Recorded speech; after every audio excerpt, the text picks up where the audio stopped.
And we're back. We have Jose Afonso. Afonso, this is your first time on. I brought you on because of this great paper and viewpoint that you all recently published.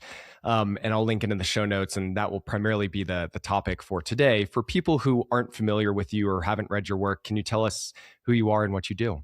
So first of all, pleasure to be here. Really honored by the invitation, Chris. So thank you very much. Yeah, so I work in the University of Porto, specifically the Faculty of Sport. I've been working here for 20 years now, exactly 20 years. I was also a volleyball coach for 20 years, but I'm not a volleyball coach. I quit like 8 years ago, something like that, where I really decided to commit myself 100% to the faculty. Okay. Although I still do sports and I actually practice jiu-jitsu for 4 years now, right? Research-wise, I changed a lot my research interests. So I started with match analysis, pure match analysis, specifically for volleyball. Then I started studying decision making. Then in my PhD, I went hardcore in decision making. But throughout all this time, I really loved was training methodology, like warm up, stretching, periodization, all that stuff. So I started changing. I actually did a post doctoral studies in periodization and programming, and now I almost I do almost no match analysis, just maybe one small research here or there, but I'm basically focused on training methodology, like the warm up, stretching, stuff like that. And I've started publishing a bit more on meta research. For example, how to deal with with p-values when we have multiple outcomes. I have a paper about publication bias, stuff like that, trying to improve my own research. So that's it. Awesome. Yeah, nice. Well, the warm up, as it sounds like, kind of evolved your interests. You all wrote this great viewpoint on the warm up and question whether or not it reduces injury risk and maybe better ways to go about studying this concept or idea kind of down the road. This paper came out, I think, just a few months ago or at the end of Yeah, it's last still ahead year. of print. Ahead of print, got it. Yeah. Out of Journal of Science and Medicine and Sports. So I'll put it in the show notes. But the title is "Does the warm up really reduce injury risk? Why we need new approaches to confidently answer this question." And you were the lead author. There were four other co-authors. Why did you all decide to write this paper? And maybe just kind of an overall starting point. What really was the purpose of this piece? So I think we have many things that we say and repeat across the years and the decades that when we start to really think about it, maybe they don't make all that much sense, or maybe they make sense. For example, maybe the warm up does prevent injuries, but we don't really have the hard data to show that. But because we take that idea for granted, we don't research it as we should, or we don't delve so deep into it. And then we keep repeating people, oh yeah, I need to warm up to reduce injury risk, stuff like that. Well, but where's the actual data for that? And people are going to start screaming and say, yeah, there are lots of studies about the warm up and injury prevention showing they reduce injury risk. So we're going to delve into the details later. But the idea was, does it really? Is there something that, can we trust the methodology? What's the study design? So we started questioning that, and we realized that, well, maybe the studies that are actually being published about the warm up and injury risk or injury prevention, they're not truly assessing the warm up. They are assessing the chronic effects of injury prevention programs that happen to be performed in the warm up. So that's a problem, right?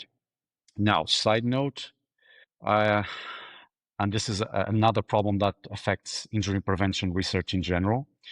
I've recently published a paper and in the journal Health and Sport Science, I think. I don't know the name by heart, but the paper is also ahead of print. We reviewed nearly 1,400 studies. In the final, not screening, like the final review, 1,400 studies. They included injury risk or injury prevention in the titles, right? So what happened? Only empirical papers. So no opinion papers, no reviews, empirical papers. Of the papers with injury prevention in the title, actually only 35% had injury data. The others either had no injury data at all, just surrogate measures like asymmetry, strength, something like that, but no injury data, or they had injury data that was purely descriptive. So there was no intervention in terms of exercise, rules, equipment, no intervention at all, no prevention. So it was data unrelated to prevention. So that's a problem. 35% only. Um, so in the warm-up, what happens? There was this study with the FIFA 11 Plus that it is something very interesting with the study. Two groups performed the FIFA 11 Plus warm-up before the training session. Okay, that's usual in the literature. But then the authors did this. One of the groups did an extra, I think it was an extra 10 minutes of that program after the training session. So the two groups did that as a warm-up, and one group also did that after the training session. And in the end, the group that had less injuries was the group that did both schedulings, right? So FIFA 11 Plus before the training and after the training. This concurs with what I mentioned before. We are not truly assessing the effects as a warm-up, but the effects of doing that long term. And in this case, the ones that also did afterwards, so they had a greater volume of that protocol, they got the best results in terms of injury risk. So again, we're not truly assessing the effects in the warm-up. We're merely testing chronic effects of injury prevention programs. Now, we got to admit this. It's not easy to study if warm-up reduces injury risk acutely. It's not easy at all. Probably you would need an extremely large sample, right? And then even with a very large sample, there's an additional problem. Should I consider the injuries of the entire training session? Because if I get injured later in the training session, maybe it has nothing to do with the warm-up, right? Maybe I'm too fatigued near the end of the training session. So when am I going to make the cut? Which injuries am I going to actually relate to the warm-up? But still, let's pretend that problem didn't exist. We would get a very, very large sample. And let's say who did warm up today, who didn't warm up today, results in terms of injuries, right? So that's very difficult because you need an extremely large sample. What we propose is let's do a twist on the chronic studies to reduce the problem of the sample size. And the twist would be precisely, okay, let's propose warm up A. It might be FIFA 11 Plus, it might be another protocol, doesn't matter. But we have a certain warm-up protocol. Let's see if it prevents injuries. So one group will do that in the warm-up. The other group will arrive to the training session a bit later and start with the main exercises of the training session. So that other group will not do that warm-up. Will skip the warm-up, go straight into the main training session. This second group will perform the same tasks that the other group performed in the warm-up, but after the training session, right? So now we have a situation where both have the same training contents, the same training volume, the same duration for that specific training session. But now let's see after a few months who got injured the most. If it's the group doing those tasks in the warm-up, well, maybe it's a warm-up effect. But imagine it's not. Imagine it's similar between the groups, or imagine the group that does that after the training actually has the better results. Then the program can still be good as an injury prevention program, but it's not because of the warm-up itself. I don't know if I made myself clear. Yeah, just so to summarize, the proposition for these new type of study designs would be still chronically over time looking at the injury risk or prevalence across two different groups. A group being they go through FIFA 11 plus, then they go into their training plan. Group B starting their training plan, but I think you all caveated in the paper they would still kind of ramp up the intensity of those specific tasks, but they're not doing any additional unique warm-ups. And then on the back end, they would do FIFA 11 and then compare over time A groups versus B groups. What is the overall injury prevalence? Is that accurate? Yes, and that's merely to avoid the acute design, right? Because the acute design would still be preferable, in my opinion, because when people say, oh, we need to warm up to prevent injuries, people, when they say that, they're not thinking long term. They're thinking, is the warm up going to prevent an injury today? By the way, injury prevention, risk reduction. I'm using those. I know there's a big discussion right now about those terms, but I'm using them interchangeably. Okay. I know we cannot eliminate injuries. I'm perfectly aware of that. But again, this is a chronic study trying to circumvent the problems with the acute study that would require very large sample, and also trying to avoid the arbitrary cutoff value. Like, yeah, am I going to count injuries only on the first half of the training session, first hour, the entire training session? And that would be problematic in my opinion.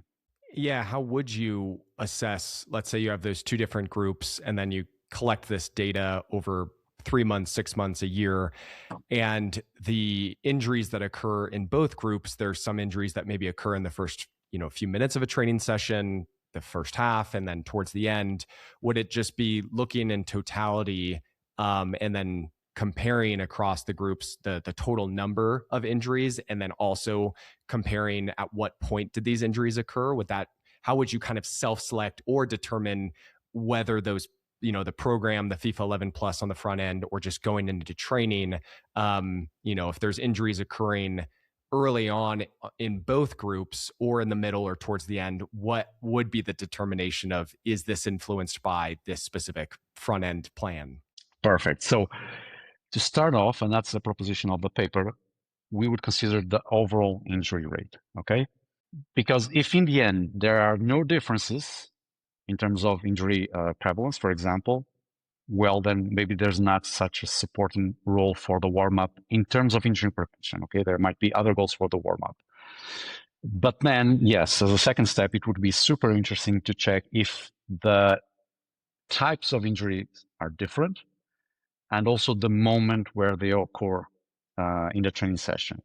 And I would love to also be able to assess this in matches, but I know it's a bit more complicated. But for example, let's say we're going to have a soccer match lasting 90 minutes, and maybe there's 10 extra minutes in the end, something like that. Okay, but let's say 90 minutes. And the players do a 30-minute warm-up. Well, then it's not 90 minutes, it's 30 minutes plus the 90 minutes.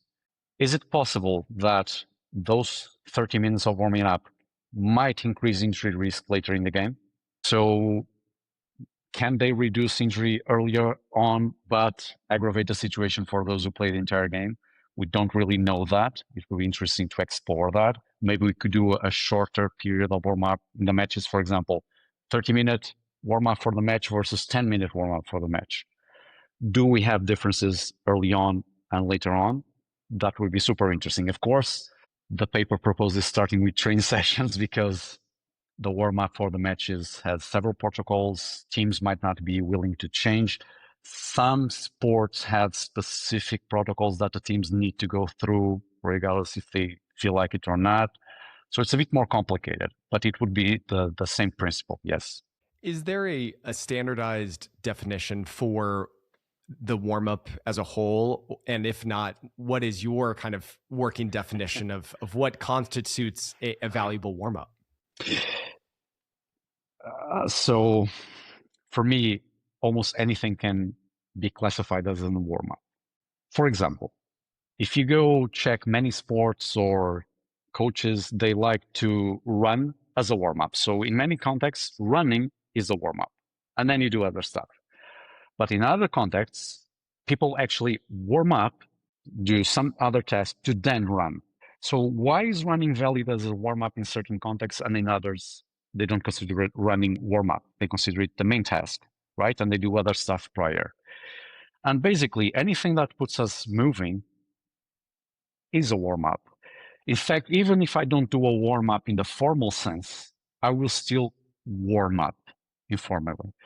Example, I'm going to a volleyball training session. Instead of doing a traditional warm up, I just pick up the ball, I start playing ball with my colleagues, right? A simple ball drill. It's not technically a warm up.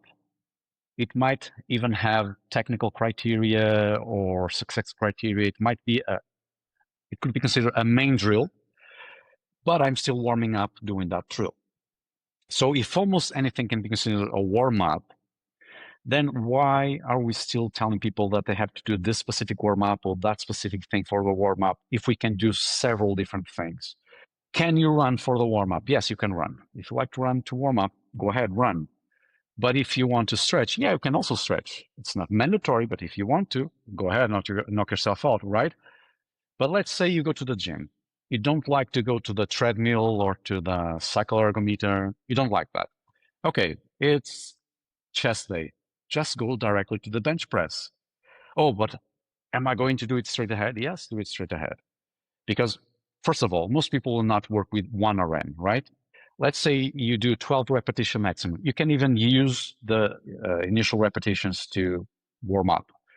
Or if you're not feeling confident, okay, just use a lower magnitude load to start off, do a couple of sets, increase the load, and you're done. And you're already warming up using your main exercise. You don't have to do preparatory exercises for the main exercise. I'm not saying you cannot do them. You can, but not mandatory. So this actually provides quite some freedom because now the coach can feel a bit more free to play with different warm-up structures and durations and intensities and tasks. The athletes can go through several different types of warm-ups. And in time, I believe each athlete will start understanding what works better with them. And even the same player, the same athlete, can have very different needs from day to day. Maybe today the athlete is feeling super energized. He just wants to go full on 100% in the training session. Maybe another day he's feeling tired or is kind of sleepy. Maybe he wants to have a slower start to the training session. So we have several options here. And the proposal is don't use a box. Don't say, oh, only these tasks are considered warm up. These other tasks aren't considered warm up. And if the player has specific needs, let's say you have a team and you want to start a training session at 3 p.m. Okay. But if a specific player wants to do a specific warm up task because he likes to do it, he enjoys that, or he feels that he needs that, well, you can just arrive 5 or 10 minutes earlier and do that. No problem. And now we're starting to better respect the individuality. But ultimately, what I feel is that people tend to associate the warm up with specific tasks. For example, a few years ago, I went to the gym here. I just went straight to the gym, start doing some pull-ups. And the guy came to me, well, you have to warm up before doing the pull-ups. And I said, no, I'm warming up using the pull-ups. So I don't really see the problem here, right? I think it's a classification model because we were used to do certain types of warm-ups when we develop as players, but we really have many more options, okay? Let me also share a few insights from the ground. So as I mentioned, I was a volleyball coach for many, many years, and I got tired of seeing people not being coherent with themselves. Example, in Portugal, the first division male teams, the volleyball first division male teams, had a tradition. Mondays, almost every team of the first division would play football in the training session, right? So volleyball teams, professional volleyball teams, earning money to play volleyball, and on Mondays, 1 hour playing football to start the training session, like that. It was very interesting to see the players' behavior because when it was a normal volleyball session, they would do this 30, 40-minute warm-up protocols and then practice volleyball, right? Football day, no, they would just get out of the restroom and just straight to playing hardcore football, maximum power, sprinting, changes of direction, no gradual intensity, just full-on involvement in soccer. So does that mean that soccer players don't have to warm up? Because the volleyball players seem to, and it's the same set of players, right? The same set of players. Another example, like I said, I'm involved in Brazilian Jiu-Jitsu. So regular training sessions, there are lots of athletes that, oh, I must do this and this and this for the warm-up, right? And then on Saturdays, they have amnesia. Because on Saturdays, there's something in most academies called the open mat. Just come in and fight. There's no training, it's just fighting from the first second of the training session. And those same athletes, what do? They just start fighting. And yes, theoretically, they start with low intensity rolling, right? Which, by the way, you could also do that in the training sessions. But actually, in practice, it's only low intensity for like 30 seconds, 1 minute. And it's the same athletes. So there's also a very strong psychological factor involved, in my opinion. Okay. Do you think so? I guess the extreme example you're saying there, even something that's intense like grappling or the open mat, yes, they're kind of building up to it to a higher intensity, but it's a 30-second, a brief time. Let's use more intense examples of a sprinter going out and running on the track. If they were to immediately go and try, maximal acceleration or try to get to top end speed their first bout, are there inherently, or do you assume there's inherently higher risks from an injury perspective if they weren't, let's say they do the exact same task, but build up and grade up the intensity over, a few minutes or a period of time? They're not doing anything else, but going straight at 100%, or a power lifter trying to go for a 1 rep max squat before subsequent warm-up sets with the squat. Do you think those extremes are not generally recommended and maybe put someone at a higher risk? So I would prefer erring on the side of caution, right? So I would prefer if you wouldn't do 1 RM straight on, right? And if it's a true sprinter, I would prefer him not to do that right on. But again, the problem and the basis for the article is that we don't actually have data to sustain that. So I would still prefer to be a bit more cautious, okay? But let's say not a true sprinter. You are just doing high-speed running in other sports. Even if you tell the players to sprint, most of them are not going to sprint, right? It's not true sprint. It's high velocity, but it's not sprinting. So I won't be afraid of doing that. You even have curious cases like many years ago, Usain Bolt beat one of his own records when he was doing the warm-up. So he beat the record during the warm-up, not during the actual performance. But you mentioned sprinters, and I have several discussions with my track and field colleagues, right? Because when they say my sprinter warms up for 45 minutes or 60 minutes and then he does the full on sprinting, well, I'm sorry to tell you, but I cannot accept that 45 minutes is a warm up. Don't call it a warm up. Call it a training session. Call it a training session, and you're going to cap that off with the full on sprint. If you think about it, most people, sorry, Chris, the video froze. Can you hear me? I can. Yep. Oh, okay. So if you think about it, most common people do not work out longer than 45 minutes to 1 hour. And now you're telling me that your athlete needs to warm up for 45 minutes. And imagine situations like this, and this occurs. You are in a competition. You made a mistake. You misread your time, the time for you to go to the track. And all of a sudden, oh, it's now. I thought it was in 30 minutes. It's now. You have to go and compete. That actually happened to me in my first jiu-jitsu competition. There was a change in the organization of the Mets. So they just said, hey, you two guys, me and my opponent, me and my opponent, we were just watching the other fights, right? And all of a sudden, they just told us, yeah, go in right now. Right now. So no warm up. Or we have daily situations like you have to catch the bus, or maybe it's raining really hard. What do people do? They just start doing high speed running. They don't warm up to do that. We have all the situations. So I would not be so careful as many coaches are, but I would not risk 1 repetition maximum, for example, as the first thing that the player is going to do in the training session, right? So I would be a bit cautious. And again, is it possible that the warm-up reduces injury risk? Yes, it's possible. And there are good physiological arguments to sustain that. But now we lack the hard data. And if you lack the hard data, maybe the way we convey that idea should be a bit more carefully phrased. That's what I'm trying to say.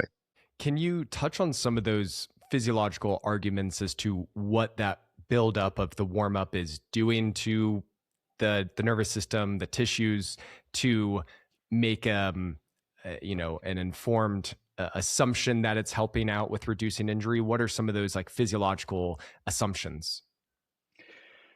Okay, so I would start with mental focus. Imagine you had your head was somewhere else, right? In your job, in your family, your friends, somewhere else. And now you need to focus for the training session. Potentially, certain types of warm-ups may help that specific player to better focus to the training session. I would say that's extremely valuable, right? So the guys focus on the text, not only from an injury prevention aspect, but also from a learning perspective, because it's going to be more focused on the tasks that he's doing, right? So I think that's actually quite nice. People now use the term neuromuscular activation a lot. I understand what they want to say, but it's super vague because everything that I do is going to be neuromuscular, right? But I understand. It's kind of a bit more sport specific, a bit more motor coordination. I think that's a valid argument, but that's a valid argument for sport specific warm up. So if that argument, I would say, if I'm going to run and then do a jiu-jitsu session, I think it's an invalid argument because jiu-jitsu does not involve running, right? So if I'm using the neuromuscular argument, I would be hard pressed to believe that running has any place there. Okay. So people who use that argument a lot, I would expect them to do highly sport specific warm ups. Not only sport specific, but probably also session specific. Oh, it's chest day. So it's not going to be general strength exercises for the warm up. It's going to be chest base or chest emphasis exercise, right? So session specific warm up. Now, there's also the argument about improved blood flow, all that stuff. It's cool. But again, you can do that with almost any task where you're required to move. So it doesn't need to be the task that people sometimes use typically in the warm up. And one of the arguments that is perhaps the least interesting, in my opinion, is actually body temperature or core temperature, whatever. It depends. There are different perspectives. But what I'm saying is, okay, first of all, temperature, warm up is all about temperature, right? But I think it's the least important. First, because again, almost any test that you're going to start moving is going to increase your temperature, right? So it's almost impossible to do some exercise and not warm up in that sense. But second of all, if temperature is a main argument, then we really need to change our warm ups depending on environmental temperature or on the temperature in the location we are practicing. And what I usually see, especially in team sports, is highly standardized warm-ups in terms of intensity, tasks, and duration, regardless of its peak summer or peak winter. Volleyball, which is my sport, is especially prone to that, where you go to most gyms are actually not heated because it costs a lot of money. And you see the team doing the same warm-up when it's like 5 degrees or when it's 35 degrees. So again, I think when people bring the temperature argument a lot, but I don't actually think that's the most relevant part of the warm up. Okay. I think maybe an argument from a rehab standpoint is if someone is having, nagging aches and pains, or they're recovering from an injury, and it's, let's say, a patellar tendinopathy, and they're a volleyball player. Again, the patellar tendon could warm up by just doing lighter jumps, lighter hits. It could still be the same task, but I think building up and grading into those more intensive change of direction, jumping, landing exposures or activities for someone that has a cranky joint, cranky tendon, that could help dampen some of the intensity of the symptoms versus just going 100%. That may light them up and limit the rest of their valuable or productive training session. I fully agree with that. And actually, I've touched on that specific issue in a paper about the warm up published a few years ago in SportsMed. So we have a brief section specifically for that. And again, it goes back to one of the main principles of training, which we all learn. That's individuality, right? But then if you go to many training locations, it's not about individuality. It's like the same warm up for everyone. Of course, I probably high performance sports already cares about that more, right? But if you go to the general academy settings or low level sports, you still see a lot of that. Yeah, the warm up and everybody does the same. Well, maybe not. And someone's doing rehab, it can be another great point. So again, someone might need a 10-minute protocol. The other guy might need 5 minutes. The other guy might need 20 minutes. And the tasks can be different. Some days the player will feel that it can go 100% right on. And other days you will feel like, well, maybe I should manage my jump height. Okay, maybe I should shoot to goal a bit slower to start. And let's see, because the player is not going to feel the same every day. If the coach provides those opportunities for adjustment, I think it's great. And also, you do not delay the guys that are ready because of the guys that need to warm up like for 40 minutes. I actually had a team colleague that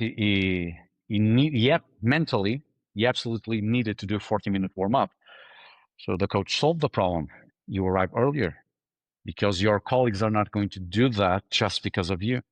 You have that need, you take care of yourself, you arrive earlier, you do your own thing. I think there's perfectly space for that, even in team sports. And sometimes the individual warm up may not even be a warm up per se. Let's say you have a match. You are very stressed for that match, right? Maybe you just want to put your headphones on and just use some special music for you. And you're sitting down, focusing on what's coming next, doing your thing. Yes, technically that's not a warm up, but you are still focusing on on the next task, right? So if the player wants to do that, why not? Why does he have to start running around the field with his colleagues, right? It does seem, and I'm sure you've already alluded to this, but seeing this in gym settings and performance facilities, a lot of these warm-ups are such a waste of time seemingly on the outside because they're laying on the turf, rolling on a foam roller, yawning, looking at their phone. 20 minutes in, then they maybe go half-ass on the bike for 5 to 10 minutes, and then they start to warm up with maybe some dynamic stuff, and then it is 30 to 45 minutes, they're just starting. And was any of that necessary, and was any of it actually improving some of the maybe the physiological qualities or the fitness adaptations they're looking to achieve? And is it actually truly reducing injury risk? And I think questioning all of those is valid. And like you said, maybe for these individuals where they like just the routine, the habit, these specific things, and they're used to it and they don't want to get rid of it, at least having them acknowledge that it's not necessary, or that on days where they feel awesome, they can really expedite going into the main task, and that there's variations of choosing and picking, but it can be way more simple than this elaborate, unnecessary routine that has a bunch of different things. Or in the rehab world, there's a lot of these different prehab based activities that you'll see either patients do or just the lay public. Well, they'll do a bunch of quote unquote glute activation band exercises, or they'll do these different abdominal trunk related exercises to quote unquote engage their core. And then they go and squat with the empty bar. And, you know, I don't think any of that is doing anything. And also the narratives surrounding the necessity to engage or work those muscles before doing the other task. I think it's unfortunate that people have unfortunately bought into that. I don't know if you have anything to add there, but that's just a rant that I have. But that's a great point. I fully agree. And again, first of all, if the person truly likes to engage in those activities, no problem.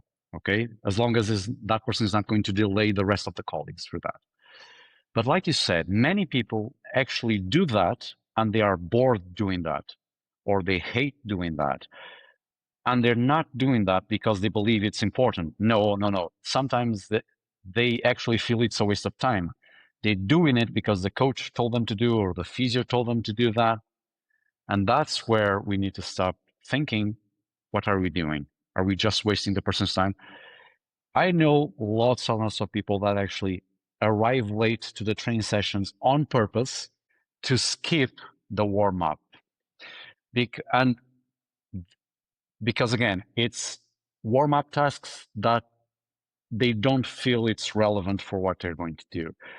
And then I'm sorry, I don't know if I can slightly curse, but I think we're starting to enter a lot of introduce a lot of bullshit to training. So you have most people have a small time window to train, right? Some of them a very small time window. We want to get people into training doing something, even if it's like half an hour, it's better than nothing. But then you say, oh, wait, but you have to warm up. And I'm using this in the traditional sense of the completely unrelated warm up. Then people start saying, wait, before the warm up, you need to do some activation. And then it's going to be the pre-activation. And then all of a sudden, you just spend 1 hour, you didn't even start training, like real training. I honestly think we're wasting a lot of time. And again, if you have the entire day on your own, knock yourself out. But most people do not have a lot of time to train. And even if I'm thinking about professional athletes, if I need them to recover quickly, well, if I can provide relevant trainings that last a bit less, okay, because I removed all the bullshit, then he has more. First, is going to be less tired. Second, is going to have more time to recover. Isn't that good? But no, we do all those tasks. We artificially extend the training session and then do some cold water immersion to recover from the training session, right?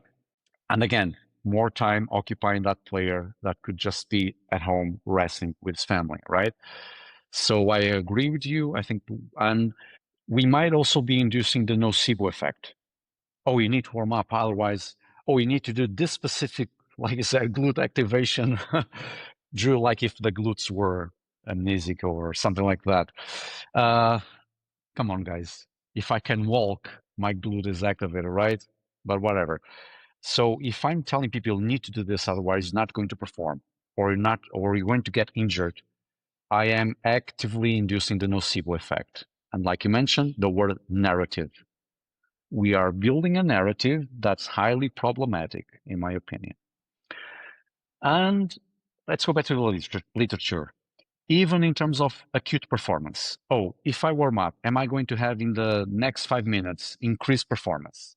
That's also a very problematic statement. So first of all, performance is a complex topic.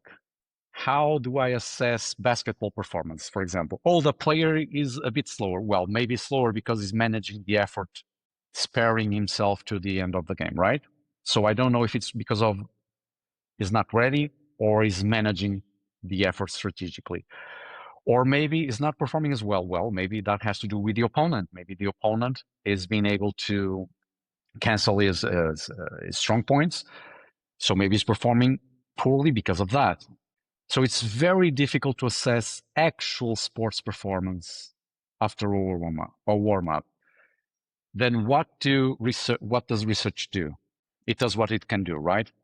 Let's do a warm up, and now let's check a 20-meter linear sprint, or let's check a counter movement jump. Simple tests like that. But even there, if you check the studies, there are some studies that have this very interesting design where you have a group doing warm up A, then you have a group doing warm up B, and then you have a group doing no warm up. And after that, you just go and do counter movement jump, sprinting, change of direction, those basic performance tests. The superiority of the warm up groups in terms of performance with regard to the no warm up group is not universal. It does not occur in every single study. There are studies where the no warm up group actually had the similar performance. And even when there are differences between those who warmed up and those who didn't do the warm up, those differences are rarely uniform for all the outcomes that were collected in that study. So again, I know these very simple tests do not translate into sports performance, more complex actions, but it's not clear to me that you truly need to do a number of things in the warm-up to perform better later, other than simply use the specific movement and warm up doing the specific movement or action. Okay. You mentioned previously the FIFA 11 Plus and that being classified as an injury prevention program and not this known kind of acute within a session injury risk reduction benefit. It's this cumulative exposure and training benefit. Can maybe for the few people who aren't aware of the FIFA 11 Plus, can you just briefly touch on some of what it constitutes? And then if the data does suggest that groups that implement the FIFA 11 have a reduced injury over the course of a season or training, what do you think is occurring, and why do you think some of those injury prevention programs like a FIFA 11 Plus are useful? Okay, so again, those programs, even if they don't do magic as a warm-up, there is some evidence that if they are used over a period of time, they have some interesting results. And by the way, most of those programs, including FIFA 11 Plus, they have several other benefits beyond the injury topic, right? You see changes in increments in performance, again, performance using those standardized tests. So I would say it's interesting to use them. And moreover, FIFA 11 Plus in particular was built to be extremely simple. So you almost don't need any material, like minimal material that almost any club will have. You don't need to spend money. The tasks are easy to teach, so you don't have a very prolonged learning curve. So they use very simple tasks with minimal requirements in terms of material and time that almost anyone can use if they want to use it. I think that's great because they don't need this amazing device or they don't need to invest a lot of money to do that. And most of the tasks can be done almost anywhere, almost anywhere. So you don't need to have an actual field, football field, for example, to do that. So I think it's great, and it opens up possibilities. For example, team sports, it's common that you cannot use the field or the court before a certain time because there's another team practicing there. Okay, there's another team there, you cannot go in.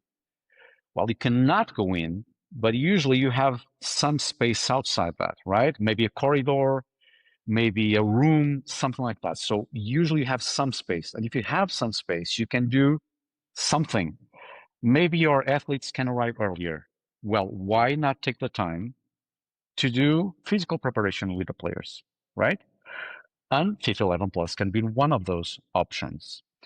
Uh, Incidentally and interestingly, FIFA 11 Plus has many different, tries to encompass different skills, qualities, whatever you want to call them, like more balance-based exercises. There are more speed-based exercises, right?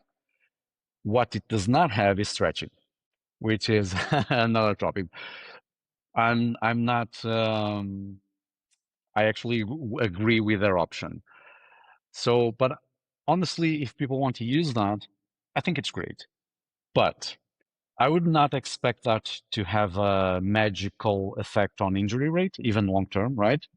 I would not force myself to, we must apply this in the warm up. If there's no time to do that before the train session, do it afterwards, right? It's going to have similar probably effects later on. But so yeah, people can just do that, no problem there. And not even I'm sorry, most of the exercise they use, they aren't super soccer specific. So many of the exercise could actually be used in other sports as well. Yeah. By the way, so sorry. Another issue that I think we need to be careful reading the titles of the papers. When we speak about injury prevention, it's very common to see papers stating, the title will state, we achieved 50% reduction in injury risk. Okay, now imagine you are the coach. Wow, 50%. Now I had to do all this extra stuff number of times per week.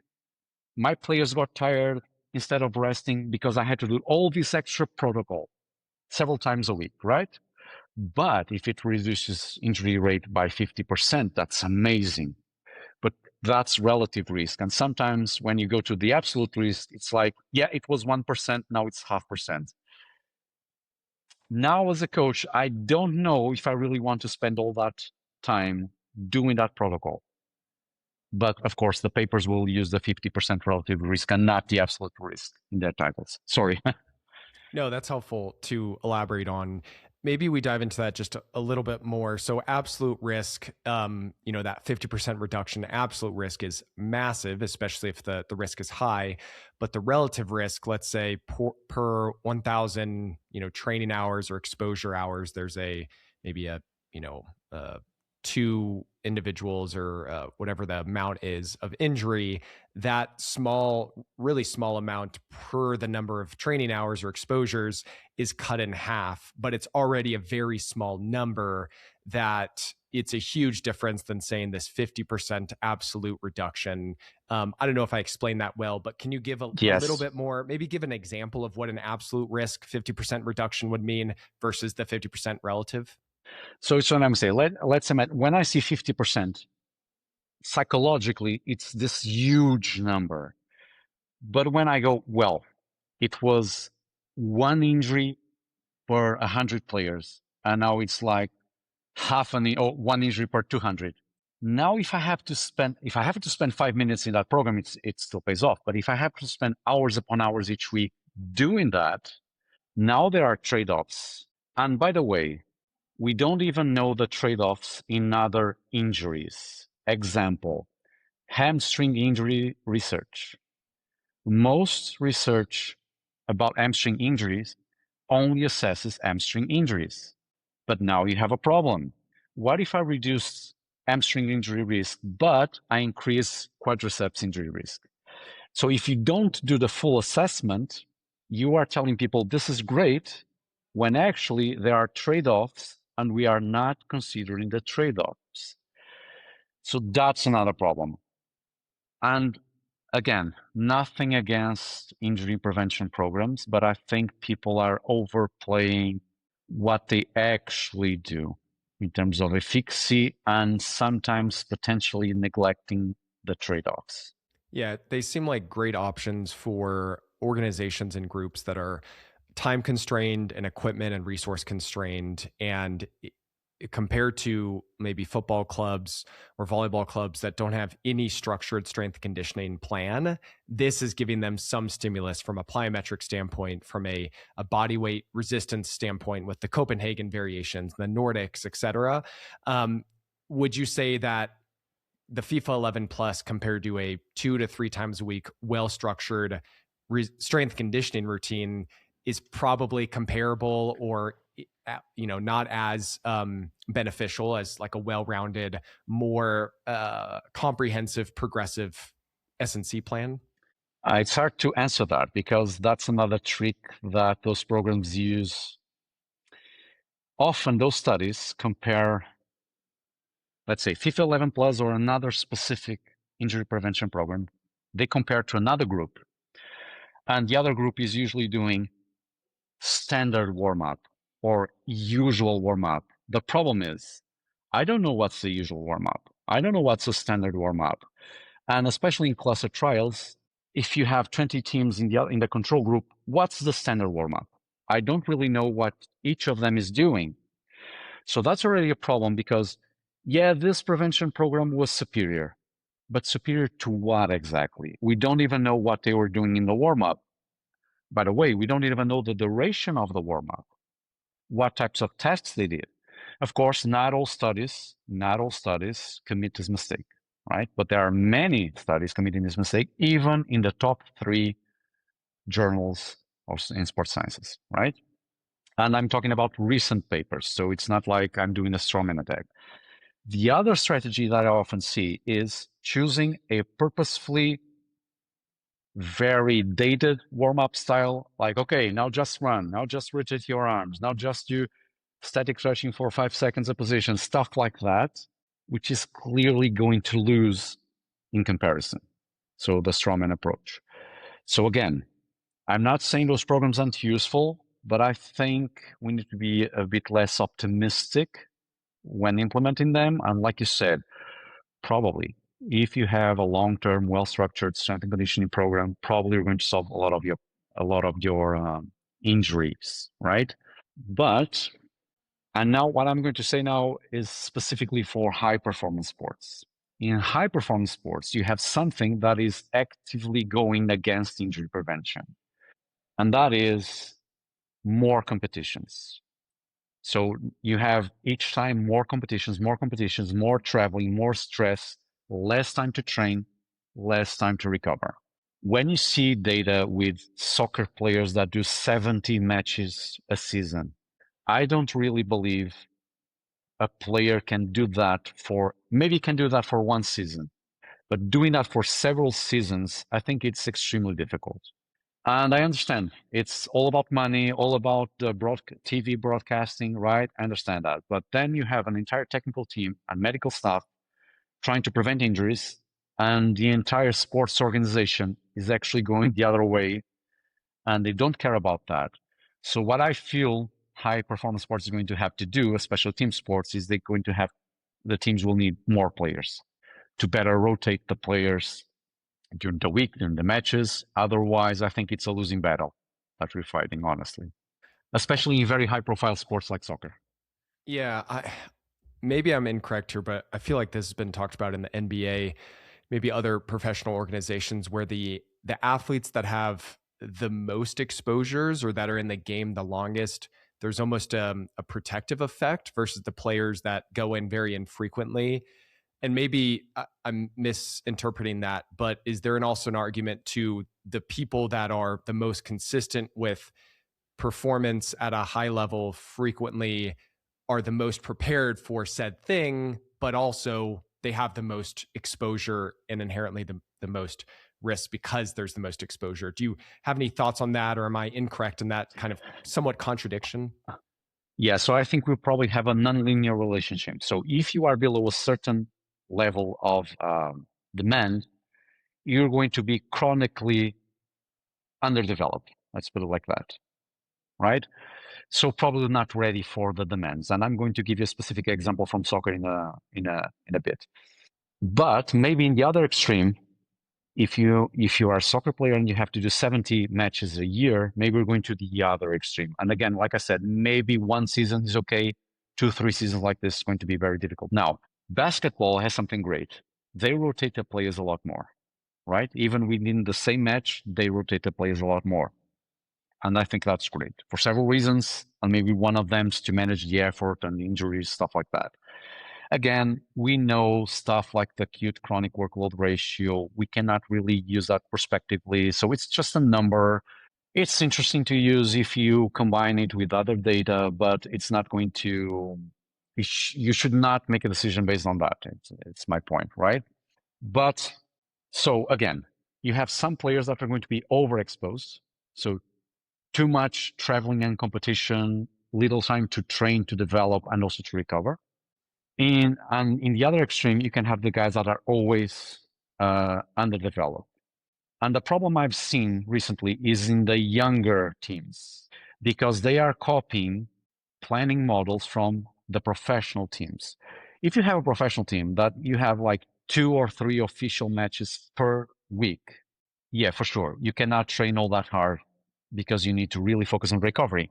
But then you see the under 15 teams spending most of the week recovering, unlike one hard training session a week.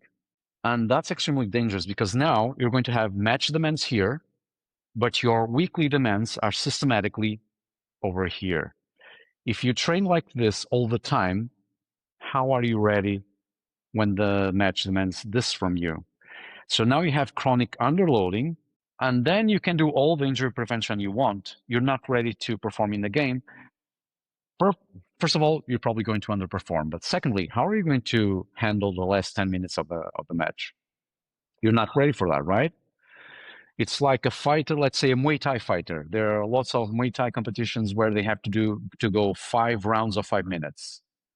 Well, if the athlete only goes 1 round of 5 minutes and then rest, and is not used to doing the 5 rounds consecutively, how is he going to be ready for that in the competition? And you see that, for example, I've had I cannot say the names of the clubs, obviously, but I had data, of course, GPS data. It's always GPS from soccer clubs. And in what they classify, so the club and the coach classifies that as a typical microcycle. So if it's typical, if they tell me it's typical, I'm going to believe that's going to be the norm, right? Across dozens of weeks. And when do you see training load system in every parameter, training load systematically here across the year, and then match demands here, how can you possibly prevent injuries? So it's a contradiction. Yeah. I maybe the flip side of that, or at least what I think a lot of strength coaches and physios experience in the US is these youth teams, middle school, high school, where they're on school organizations like a school volleyball team, and then one or multiple travel and club teams where they're practicing every single day. They maybe have 3 or 4 or 5 tournament games on the weekend, and they bleed into the next season back to back to back. And the whole year is attempting to play at a really quote unquote high level, and no time for kind of general physical preparation qualities, no time for relative rest, no time for variability of other sports. And that also makes it very challenging to build kind of a robust strength conditioning plan or to appropriately rehab an athlete that's just kind of limping their way along their whole year, but they don't want to stop, or there's too much, sunk cost of, well, we already paid for our daughter's, club season. We paid $10,000. They have to do it. And those are also really challenging where they're just playing um, so many games throughout the course of a week, a month, and a year. And that I don't think is helpful either. And like we mentioned before, it's the sports system working against you because probably the season is overly long or it has too many matches, too many. And then it's not only about the official competitions because now you have to show yourself because of the sponsor. So now you have to go to this tournament, which isn't really important, but you have to go there and you have to perform at a certain level, right? So you have to constantly be performing at a good level year long. And then maybe you don't even have enough time between the two seasons, right? I understand that. What I try doing, for example, in my reality here, not so much because of the duration of the season, but because our school system changed considerably. So when I started as a coach, many players would have like 3 free afternoons during the week with no school, right? So they have time to rest, they have time to play, they have time to listen to music, they have time to do their homework. Nice. So now if I want to increase the training volume or the training frequency, I have room for that. But the system started changing, and now what you see is most kids spend the entire day in school, the entire day. And then they have homework, they have to study, and so on. They have no time to rest, they have no time to relax. And now you still have to practice. So what I chose to do was, okay, let's reduce the length of the training session. For example, I practice 2 hours regularly. I started doing 90-minute sessions instead of 2 hour sessions. And instead of trying to practice 5, 6 times a week, let's do it 4 times a week. So now we have more days off, even if it's just to relax psychologically, be with the family, be with the friends, just listen to some music, trying to balance this out. So I felt that need due to the school system as it currently works here. And again, we're constantly balancing that. What I feel is we still have many teams who only practice like 4 hours per week and one match on the weekend. Many younger teams that only do that. So 4 hours of training per week plus one match. And they're still focused on recovery. Recovery from what? Exactly. That's that's a problem, right? That might not be a problem if your sport has thousands of practitioners because you can just go with natural selection. But especially for sports with a smaller base of practitioners, maybe that's going to underdevelop the sport as a whole. I am curious the flip side of, we've been talking about warm-ups this whole time. What are your thoughts on a cool down? There's a lot of belief or narrative that someone has to have this very structured quote unquote cool down to maybe expedite their starting point for recovery, or maybe to reduce the risk of somehow having an injury after it. And the cool down could look different. You use the example of like someone going straight into an ice plunge, or someone just laying on the floor and doing deep breathing, or whatever it is, doing some stretching. What are your general takes on cool downs? My honest take, I think mostly it's a huge waste of time. in my opinion. Okay. So first of all, again, if we think about the population as a whole, most people don't train enough to justify a cooldown. Let's be clear. Okay. You practice twice a week, 45 minutes per session, go home after the training session, right? You don't need to do now, of course, if the player enjoys some cooldown activities because of a psychologically good feeling or relaxation, which is different from recovery, okay. But I'm not going to tell my players to do that. It's something that, as a coach, what I did was if my player wanted to do something like that, cool, but I would not prescribe that. And most of my players actually, when given the choice, they would prefer to just go to the restroom, take a shower, relax in the shower, go home, arrive home earlier, okay? Because what we know from the literature is that most of the recovery stretches that we have exercise-wise, I'm only going to talk about exercise, I'm not going to talk about non-exercise related stretches, right? So I'm not going to talk about sleeping or your nutrition, but most of the exercise strategies that we can use as a cool down, from what we know, they are mostly ineffective. Some of them have a perceptive effect, but then when you check stuff like, all right, did delayed onset muscular soreness reduced after 24 hours, 48 hours, 72 hours? No, it's the same. Did the strength levels recover faster? No. Did the range of motion recover faster? No. So you do have perceptive effects, and sometimes you have some changes in physiological mechanisms like blood lactate kinetics, stuff like that. But when you go collect more objective measures or stuff like DOMS, right? There's actually no difference between, and this is important, between doing that stuff and doing nothing.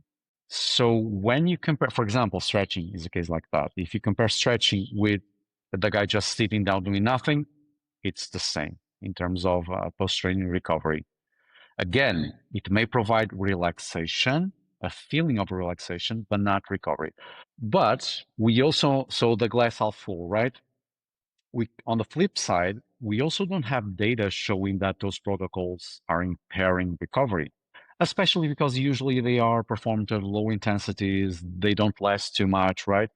So maybe again, if the player feels he needs to do that, why not?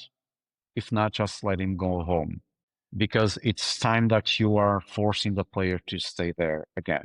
Now, one type of exercise that I've seen, I would say promising evidence, but not much, and still with small effect sizes, but I would say eventually low intensity cycling.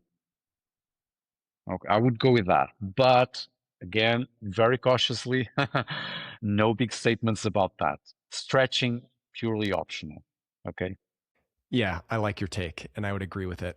Um, we're over an hour. I think we covered a lot. Is there anything with the viewpoint paper as a whole or this topic in general that you want to either summarize or touch on that we haven't covered yet before we wrap things up, Afonso?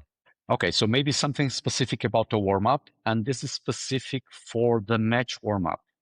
So not training warm up, specific for pre-competition warm up. Depending on how the competition is organized, sometimes you know that you're going to have a really easy match. You know that even if you perform at 20% capacity, you are going to easily win.